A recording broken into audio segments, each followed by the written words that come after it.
Change ஆகிட்டே இருக்கனால பாப்பாவுக்கு ஃப்ரூட்ஸ் வந்து ஸ்நாக்ஸ் கொடுத்து விடலை.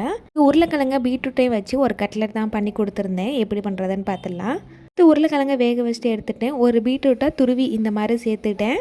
சும்மா பெரிய வெங்காயம், தேவையான அளவுக்கு உப்பு, கரம் மசாலா, சிக்கன் மசாலா, ஒரு டேபிள் ஸ்பூன் அளவுக்கு கார்ன்ஃப்ளவர் மாவு சேர்த்துட்டு இந்த மாதிரி மிக்ஸ் பண்ணிவிட்டு மாவை வந்து ரெடி பண்ணி வச்சுக்கலாம்.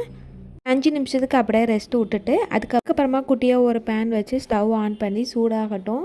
கையில் கொஞ்சமாக ஆயில் அப்ளை பண்ணிவிட்டு நம்ம எடுத்து வச்சுருந்த மாவை ரவுண்ட் ஷேப்பில் உருட்டிட்டு அப்படியே கட்லட் ஷேப்பில் மாற்றிக்கணும். குட்டி குட்டியாக தான் போட்டிருந்தேன், அவன் எடுத்து சாப்பிட்றதுக்கு கரெக்டாக இருக்க மாதிரி. கொஞ்சமாக எண்ணெய் சேர்த்துட்டு நம்ம செஞ்சு வச்சுருக்க கட்லெட்டை ஒன்றா போட்டு 2 சைடுமே நல்லா கோல்டன் ப்ரௌன் ஆகிற வரைக்கும் ஃப்ரை பண்ணி எடுத்துக்கணும். சூப்பரான ஹெல்த்தியான ஒரு ஸ்நாக்ஸ் ரெசிபி ரெடி ஆகிடுச்சு. அப்புறதுக்குமே டேஸ்ட் வந்து நல்லா இருந்துச்சு. பீட்ரூட் சாப்பிடாத குழந்தைங்களுக்கு இந்த மாதிரி பண்ணி கொடுத்தா கூட சாப்பிட்ருவாங்க. இதே ஃபஸ்ட் டைம் தான் செஞ்சு கொடுத்துருந்தேன். இதான் வச்சு விட்றேன்னு சொல்லலை, ஸ்கூல் போய் சாப்பிட்டு வந்துட்டு சூப்பராக இருக்குன்னு ரிவ்யூ கொடுத்துருந்தா.